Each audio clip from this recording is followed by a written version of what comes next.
संस्कृति, राजनीति का तौर तरीका, ये सब कुछ बदल चुका है और अब हम मोदी जी के नेतृत्व में विकसित भारत के संकल्प को आगे बढ़ाने का काम कर रहे हैं। आप देखिए, आपको कभी अंदाजा था क्या कि भारत 5वें नंबर की अर्थव्यवस्था बन जाएगा? कभी सोचा था क्या? लेकिन आज आप कह सकते हैं कि 10 साल में हम 11वें पोजीशन से 11वें स्थान से उठकर जापान, ब्रिटेन जैसे देश, जिस ब्रिटेन ने हमको 200 साल राज किया, उसको भी पछाड़कर मोदी जी के नेतृत्व में आज भारत 5वें नंबर की अर्थव्यवस्था बन गया है। इसको हमको याद रखना चाहिए। और मित्रों, आप 2024 में 4 जून को फिर से वीरेंद्र जी को भेजेंगे। हम 400 पार करेंगे, मोदी जी तीसरी बार प्रधानमंत्री बनेंगे और भारत 2 साल के अंदर तीसरी सबसे बड़ी अर्थव्यवस्था बन जाएगा। इसको भी हमको याद रखना। आज हम ऑटोमोबाइल में 7वें नंबर से छलांग लगा के तीसरे नंबर पर आ गए। हमने जापान को पछाड़ दिया है। जापान, जिसकी डैटसन, टोयोटा गाड़ियां सारे दुनिया में मशहूर थी, आज भारत ऑटोमोबाइल इंडस्ट्री में जापान को पछाड़कर ऑटोमोबाइल मार्केट में तीसरे नंबर पर खड़ा है। आज दवाइयों में भारत दुनिया को सबसे ज्यादा एक्सपोर्ट करने वाला दूसरे नंबर का देश भारत बन गया है। सबसे सस्ती और सबसे असरदार दवा आज कहीं बन रही है तो वो भारत में बन रही है और दुनिया में 138% हमारा एक्सपोर्ट बढ़ गया है। पेट्रोकेमिकल्स में हमारा एक्सपोर्ट 106% बढ़ गया है। और एक बात और मैं बताना चाहूंगा, 10 साल पहले आप खिलौने भी चाइना से खरीदते थे और दीपावली में भी हमारे गणेश जी चाइना से आकर के आपके घर में विराजमान होते थे। आज टॉय इंडस्ट्री में भारत तीसरे नंबर पर आकर के खड़ा हो गया, एक्सपोर्ट में तीसरे नंबर पर खड़ा हो गया। आज आपको खुशी होगी, आपके हाथ में मोबाइल है, सबके हाथ में। 10 साल पहले इसी मोबाइल पर लिखा होता था made in China, made in Korea, made in Japan. आज आप सबके मोबाइल पर लिखा हुआ है मेड इन इंडिया। ये अंतर है। एप्पल भी अब इंडिया में बन रहा है। विकास की दृष्टि से किस तरीके से काम को आगे बढ़ाया गया है वो आपके सामने है। स्टील के प्रोडक्शन में हम 4थे नंबर से दूसरे नंबर पर आ गए और उसी तरीके से विकास की दृष्टि से हम सब लोगों ने एक लंबी छलांग लगाई है। अगर मैं हाईवेज की बात करूं, कभी आपने सोचा था कि टीकमगढ़ भी हाईवे के नक्शे पर आएगा? आज वीरेंद्र कुमार जी के नेतृत्व में आपको नेशनल हाईवे की स्वीकृति प्रदान हो गई है। इसके लिए भी मैं आपको बधाई देना चाहता हूं। कभी सोचा था क्या? आज 1,65,000 किलोमीटर की सड़क 10 सालों में मोदी जी के नेतृत्व में बनी है।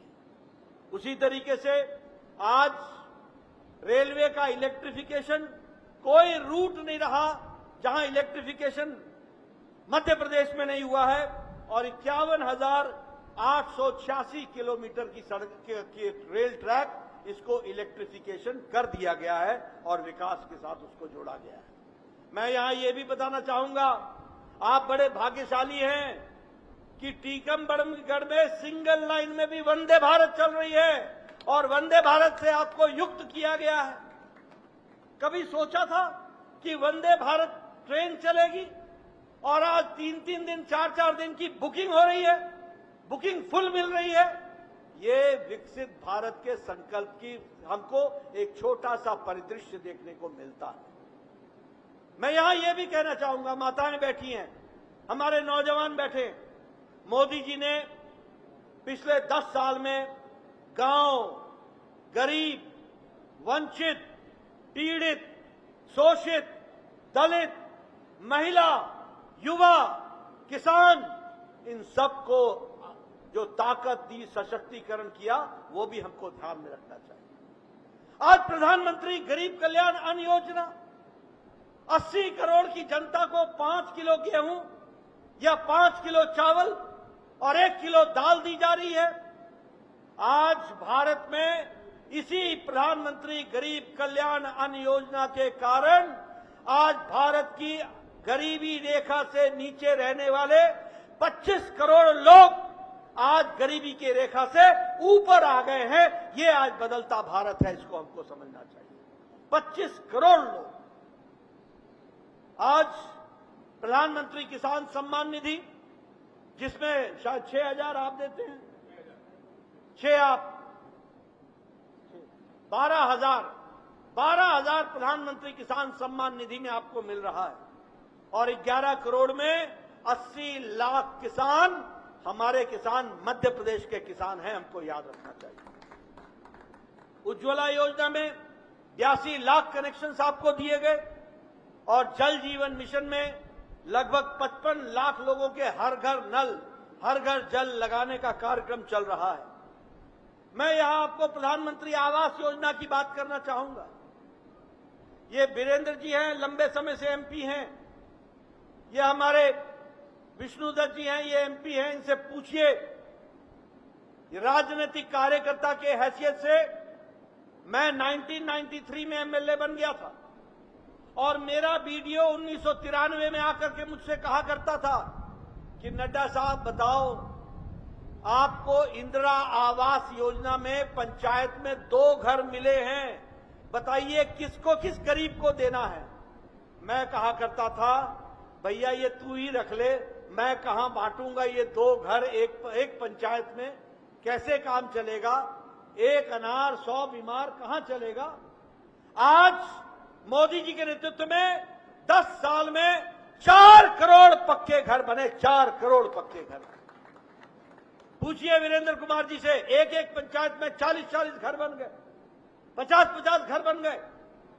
एक पंचायत में हम लोगों को 93-94 में 2-2 लाख रुपए आता था विकास के लिए, आज एक पंचायत में 6-6 करोड़ 5-5 करोड़ आ रहा है। ये आज विकास की नई गति है और इस तरीके से विकास की गति को आगे बढ़ाने का काम किया। मैं यहां आपके साथ ये भी बताना चाहूंगा कि आप वीरेंद्र कुमार जी को चुनाव जिता के भेजेंगे और मोदी जी का संकल्प है कि अगले 5 साल में 3 करोड़ और पक्के घर बना करके दिए जाएंगे, 3 करोड़ घर बने। मैं यहां यह भी बताना चाहता हूं कि हम सब लोग एप्लीकेशन लिखा करते थे कि प्रधानमंत्री जी, मुख्यमंत्री जी, मेरे इलाके में एक गरीब किसान है, इसको कैंसर हो गया है, इसको बाईपास होना है, इसके हार्ट में नया वेल्व लगना है, इसमें 2.5 लाख रुपए का खर्च है, इसमें 2 लाख रुपए का खर्च है, कृपया देने की अनुशंसा करिए। हम 2.5 लाख मांगते थे, हमको 1.5 मिलता था। हम 1.5 मांगते थे, हमको 75,000 मिलता था। हम फिर 75,000 लोगों से इकट्ठा करते थे, तब जाकर के उसके जीवन को बचाते थे।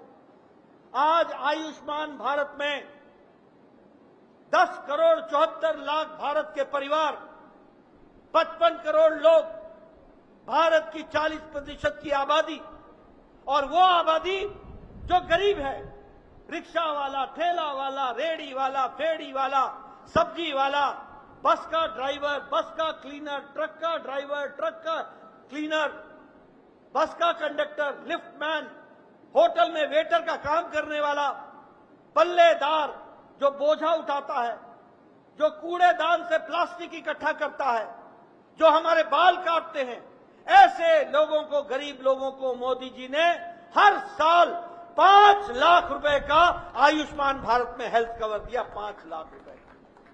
बोलिए, आयुष्मान भारत में 5 लाख का हेल्थ कवर मिला ना? मिला ना? आप समझिए कि उस गरीब की स्थिति कैसी बदली है।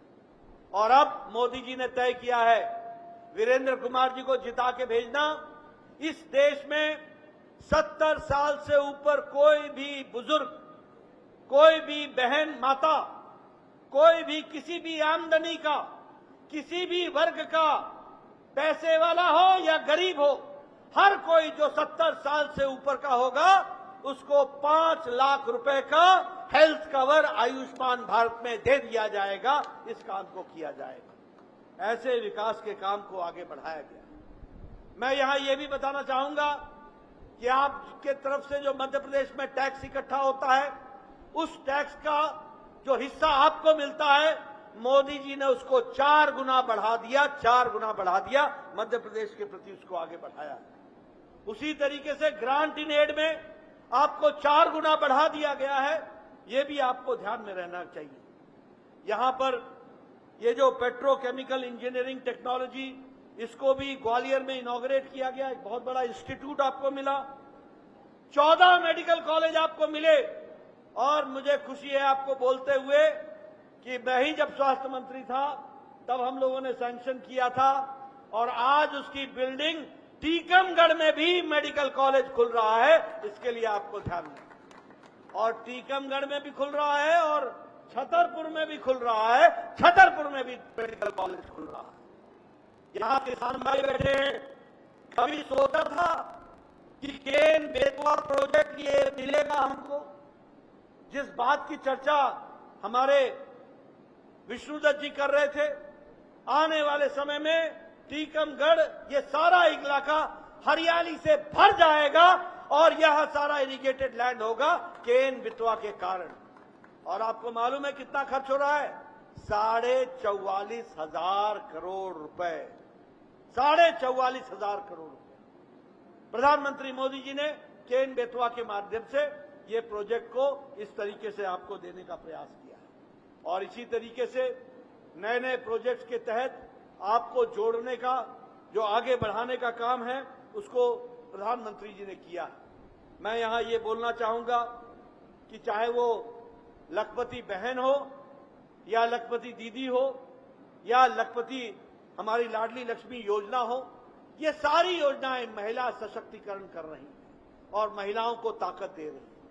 मेरा आपसे निवेदन है कि हमने आपके सामने एक लंबी लिस्ट, अगर मैं विकास के कामों की बात कहने लगूं तो लंबी कहानी है। मैं कहता रह जाऊंगा, आप सुनते सुनते थक जाएंगे, लेकिन कहानी समाप्त नहीं होगी। लेकिन ये चुनाव की बेला है, इसलिए मैं चुनाव की दृष्टि से आपसे सिर्फ एक ही बात कहना चाहता हूं कि आपको चुनाव करना है। एक तरफ वो लोग हैं जो मोदी जी के नेतृत्व में विकास करने के लिए लगे हुए हैं, और एक तरफ वो लोग हैं जो अपने परिवार को बचाने और भ्रष्टाचारियों को बचाने में लगे। एक तरफ मोदी जी कहते हैं भ्रष्टाचार हटाओ, और दूसरे तरफ इंडिया अलायंस, घमंडिया गठबंधन ये कहता है भ्रष्टाचारियों को बचाओ। ये जो घमंडिया गठबंधन है, ये जो इंडिया अलायंस है, ये अलायंस सिर्फ 2 बातों का अलायंस है। एक, परिवारवादी पार्टियां अपने परिवार को बचाने में लगी हैं, और दूसरा, इन लोगों ने भ्रष्टाचार किया है, ये भ्रष्टाचार को बचाने में लगे हुए। सब लोग इसी काम में लगे हैं, कोई और काम नहीं है। मैं पूछना चाहता हूं, बताओ कांग्रेस के जमाने में कोल घोटाला हुआ था कि नहीं? कोयला का घोटाला हुआ था कि नहीं हुआ था? जरा जोर से बोलो भैया, कोयला घोटाला हुआ था कि नहीं हुआ था? आप बताइए, कांग्रेस के जमाने में पनडुब्बी का घोटाला हुआ था कि नहीं हुआ था? आप बताइए, कांग्रेस के जमाने में हेलीकॉप्टर ऑगस्टा वेस्टलैंड का घोटाला हुआ था कि नहीं हुआ था? आप बताइए, कांग्रेस के जमाने में चीनी का घोटाला हुआ था कि नहीं हुआ था? चावल का घोटाला हुआ था कि नहीं हुआ था? कॉमनवेल्थ गेम्स का घोटाला हुआ था कि नहीं हुआ था? हमारे 2G 3G का घोटाला हुआ था कि नहीं हुआ था? ये कांग्रेस ने ना अंतरिक्ष छोड़ा, ना आसमान छोड़ा, ना धरती छोड़ी, ना समुद्र छोड़ा, ना पाताल छोड़ा। तीनों लोक में घोटाले ही घोटाले किए। ये कांग्रेस पार्टी का राज है। आप बताइए, मुलायम सिंह के बेटे अखिलेश ने गोमती रिवर फ्रंट का घोटाला किया कि नहीं किया? आप बताइए, लैपटॉप का घोटाला किया कि नहीं किया? फूड ग्रेन का घोटाला किया कि नहीं किया? आप बताइए, ये केजरीवाल ने शराब का घोटाला किया कि नहीं किया? आप बताइए, दवाई का घोटाला किया कि नहीं किया? आप बताइए डीएमके के नेताओं ने बालू का घोटाला किया कि नहीं किया? आप बताइए टीएमसी की ममता की सरकार के मंत्रियों ने ये टीचर भर्ती घोटाला किया कि नहीं किया? आप बताइए डीएमके के लोगों ने बालू घोटाला किया? आप बताइए कि कविता ने शराब का घोटाला किया कि नहीं किया?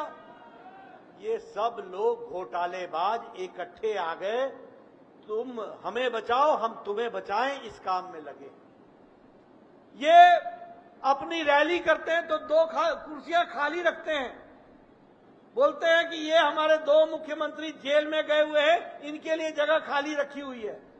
अरे 2024 4 जून का इंतजार करो, मोदी जी का भ्रष्टाचार के खिलाफ मुहिम और तेज होगी और लोगों को सजा मिलेगी। इस तरीके का काम होगा। आप बताइए राहुल गांधी बेल पर है कि नहीं है? बताओ भैया, बेल पर है कि नहीं है? सोनिया गांधी बेल पर है कि नहीं है? पी चिदम्बरम बेल पर है कि नहीं है? कार्तिक चिदम्बरम बेल पर है कि नहीं है? संजय सिंह बेल पर है कि नहीं है? लालू यादव बेल पर है कि नहीं है? डीएमके के नेता बेल पर है कि नहीं है? टीएमसी के नेता बेल पर है कि नहीं है? आप बताइए अरविंद केजरीवाल जेल में है कि नहीं है? आप बताइए मनीष सिसोदिया जेल में है कि नहीं है? आप बताइए सतेंद्र सिंह जेल में है कि नहीं है? आप बताइए आजम खान जेल में है कि नहीं है? आप बताइए के कविता जेल में है कि नहीं है? आप बताइए ये टीएमसी के मंत्री जेल में है कि नहीं है? आप बताइए ये डीएमके के मंत्री जेल में है कि नहीं है? ये आधे बेल पर है और आधे जेल में है। ऐसी है इनकी सरकार और ऐसे हैं ये नेता और ऐसे हैं इनकी करतूतें। एक तरफ मोदी जी के नेतृत्व में देश आगे बढ़ रहा है, छलांग लगाते हुए आगे बढ़ रहा है, और एक तरफ ये लोग हैं जो गरीबों के हक पर डाका डाल करके अपने परिवारों को पास पोसने का काम कर रहे हैं। बताइए ऐसे लोगों को आगे आने दोगे क्या? ऐसे लोगों को आने दोगे क्या? मोदी जी के नेतृत्व में हम आगे बढ़ेंगे ना? आप बताइए 400 पार करेंगे ना? फिर एक बार और वीरेंद्र जी को जिता के भेजेंगे ना? भेजेंगे ना? फिर एक बार अब की बार। बहुत बहुत धन्यवाद।